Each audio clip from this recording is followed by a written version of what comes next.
Good morning, I am Jeremy Bassett, and I'm going to be doing a quick review / tutorial of Google Classroom.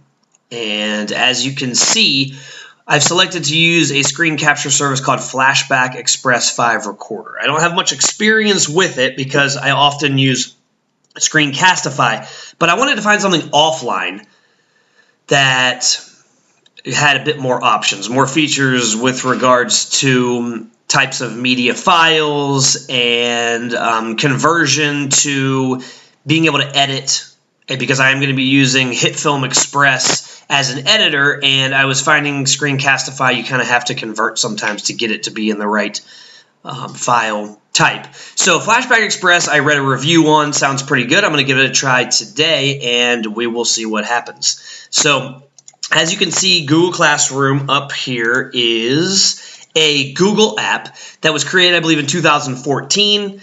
It's free. Just have a Google account and you can use it. I teach K through 12, gifted and talented, and so this is something I utilize, but my father is a university professor in Pennsylvania and he uses it as well. So I could certainly see why it would be applicable to older learners as well.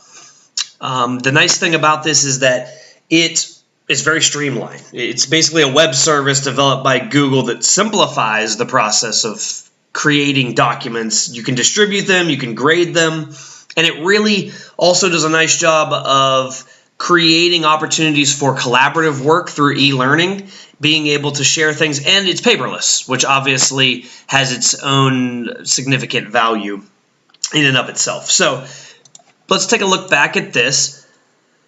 You can see here that I have social studies, science, math, and reading. These are the subjects that I teach. I created these classes myself. Down here are classes that I am part of.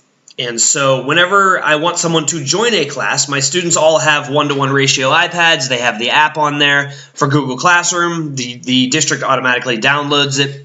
And then they go in here and they join a class. So they're going to be prompted to have a code. They enter it here, and then automatically they become part of the class. And when you click on any of the classes and About, there's the code right there. Then they have access to everything that has been included, even past assignments. If I get a new student in, they will all show up as well. So this is basically what it's going to look like from my view and the student view. Is every single week or whenever I will assign things. So you can see up here, I already have my assignments ready to go for the week of, December 3rd. It's December already, my goodness. December 3rd. And I have those set up, and I was able to very easily link all kinds of things to it that I will show you. Just a quick disclaimer, you're seeing student names here. These students have been provided permission by their parents to be on different forms of media, and so otherwise I would not be comfortably showing names. But at any rate, so whenever you go to create an assignment, you're going to go to classwork, and that's going to give you the opportunity to create. You can do an assignment, you can do a quiz, a question, whatever might suit you. If I have a question where I want students to do collaborative work, I may just assign that, and then it might require them to use some depth of knowledge to answer and work on it, and I'll show you that in a minute how that would look.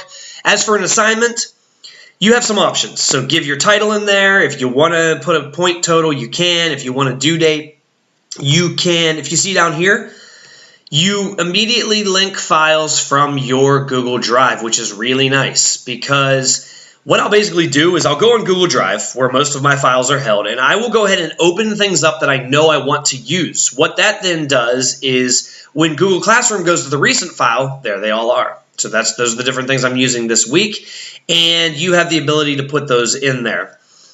This right here is attachments, and so you can select any kind of file. I haven't seen a file that it's incompatible with other than Smartboard files, which are clunky anyways, so that hasn't been too much of a loss. Drag your files in here or find them. It works in conjunction with all Microsoft Word files, which is very nice. You can put a Word document in here, has no problems with it, PDFs, you name it. We already took a look at that one. And then we have here YouTube video. So if you want some type of media feature through YouTube, you can place that on there. And then finally, add a link. So if I want them to visit a website, instead of them having to enter the URL, there we go. So very streamlined, very simple.